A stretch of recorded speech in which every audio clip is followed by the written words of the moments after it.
I'm adopted, and my biological mother was 17, and so was my biological father.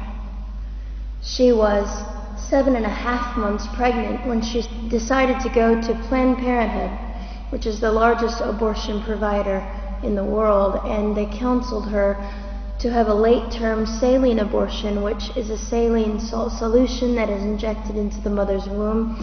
The baby gulps that solution, it burns the baby inside and out, and then she is to deliver a dead baby within 24 hours. And to everyone's great shock and surprise, I didn't arrive dead but alive on April the 6th, 1977 in a Los Angeles County abortion clinic.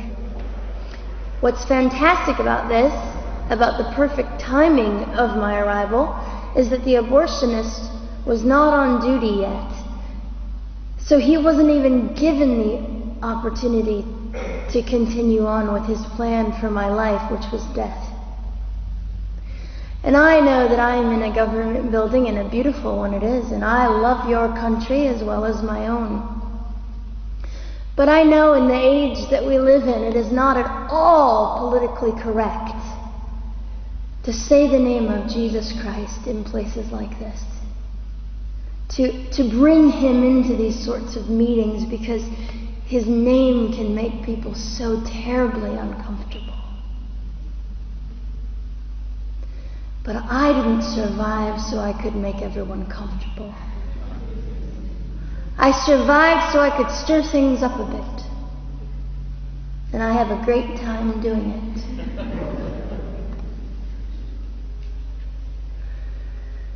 And so I was delivered alive, as I've already said, after 18 hours. I should be blind, I should be burned, I should be dead. And yet I'm not.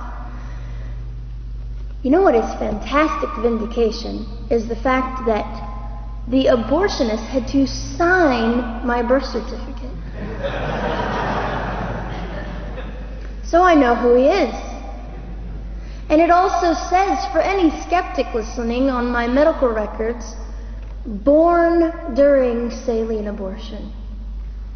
Ha! They didn't win. I've done some research on the man that performed the abortion on me. And his clinics are the largest chain of clinics in the United States of America, and they gross $70 million a year. I read a quote from him at some point several years ago, and he said, "I have aborted over 1 million babies, and I consider it my passion." I tell you these things because, listen, ladies and gentlemen, we are in an interesting battle, whether we realize it or not, in this world. It is a battle between life and death. What side are you on?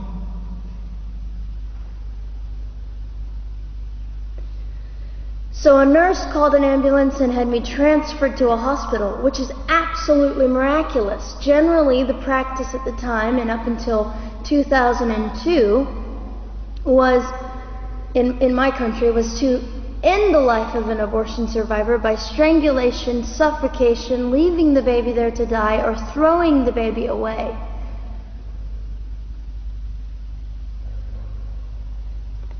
But on August the 5th, 2002, my extraordinary President Bush signed into law the Born Alive Infants Protection Act to prevent that from occurring anymore.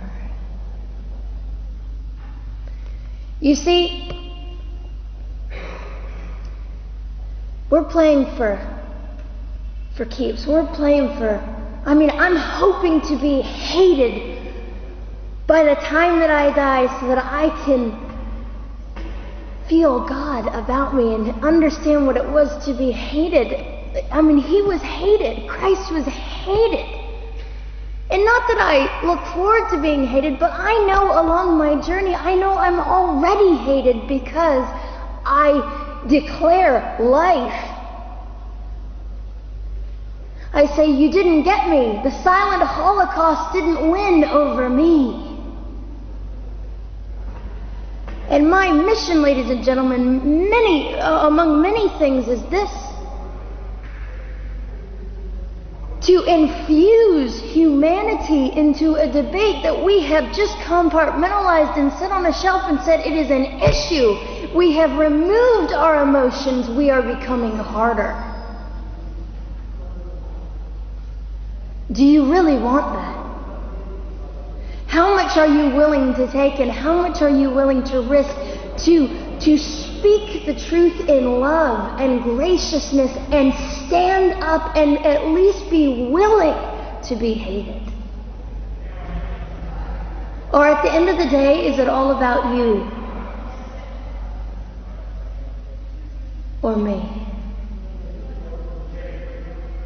And so, after that, I was placed in an emergency foster care home, where they decided they didn't like me very well, and as I'm fond of saying, I don't know how you could not adore me right from the start. What is wrong with these people? But they didn't. You see, I've been hated since conception by so many, and loved by so many more, but most especially by God. I'm His girl. You don't mess with God's girl. I got a sign on my forehead that says, you better be nice to me because my Father runs the world. So after I was placed in the mean home, I was taken out of the mean home and placed into another home, a beautiful home, Penny's home. And she said by this time I was 17 months old, 32 pounds of dead weight, and diagnosed with what I considered to be the gift of cerebral palsy, which was caused directly by the lack of oxygen to my brain while I was trying to survive. Now I am just compelled to say this.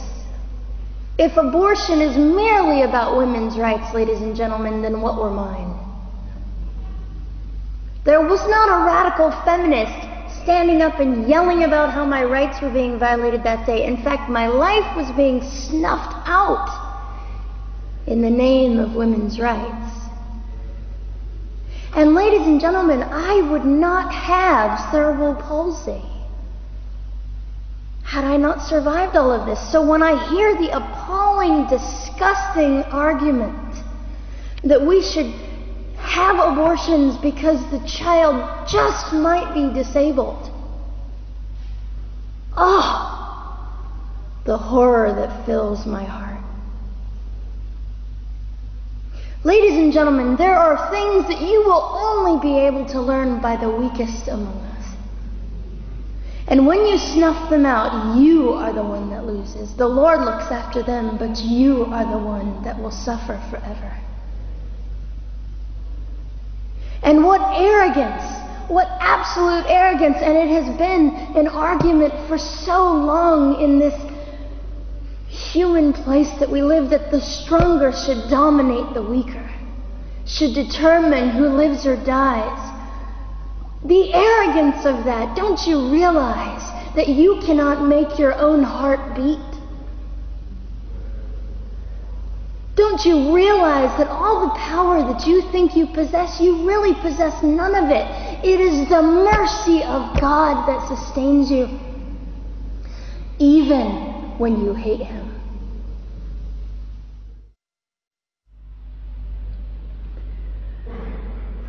So they looked at my dear Penny and they said, Gianna will never be anything, which is always encouraging. And she decided to ignore them, and she worked with me 3 times a day, and I began to hold up my head, and they said, well, Gianna will never this and never that. Long story shorter, I was walking by the age of 3.5 with a walker and leg braces, and I stand up here today with a mild little limp, and without a walker and leg braces. I fall gracefully sometimes and very ungracefully at other times, depending on the situation. that I consider it all for the glory of God. You see, ladies and gentlemen, I am weaker than most of you, but this is my sermon. And what a small price to pay to be able to blaze through the world as I do and offer hope. And I think in our misunderstanding of the way things work, we misunderstand how beautiful suffering can be. I don't willingly sign up for it, but when it comes, we forget. We forget that God is in control and God has a way of making the most miserable thing beautiful.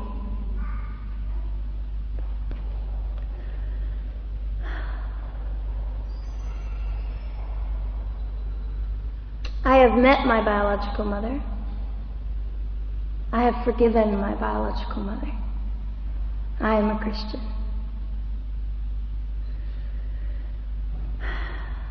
She's a very broken woman. She came to an event I was having 2 years ago, showed up unannounced, and said, "Hello, I'm your mother." And it was a very difficult day. And yet, while I was enduring all of this, you'll probably think I'm silly, but I was sitting there and I was thinking, I don't belong to you. I belong to Christ. I'm his girl, and I'm a princess. So no matter what you say, in all your anger and brokenness and rage, it's not mine to keep.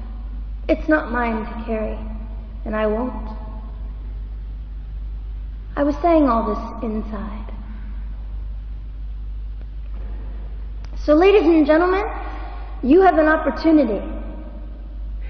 But for just a brief moment, I would like to speak directly to the men in this room and do something that is never done. Men, you are made for greatness. You are made to stand up and be men. You are made to defend women and children, not stand by and turn your head when you know murder is occurring and do nothing about it. You are not made to use women and leave us alone. You are made to be kind and great and gracious and strong and stand for something. Because men, listen to me. I am too tired to do your job. Women, you are not made for abuse. You are not made to sit and not know your worth and your value. You are made to be fought for forever. So now is your moment. What sort of people are you going to be? I trust incredible. I trust, men, you will rise to the occasion. To the politicians listening, particularly to the men, I would say this: you are made for greatness. Set your politics aside. You are made to defend what is right and good. This fiery young girl will stand here and say, now's your moment. What sort of man do you want to be? A man obsessed with your own glory, or a man obsessed with the glory of God?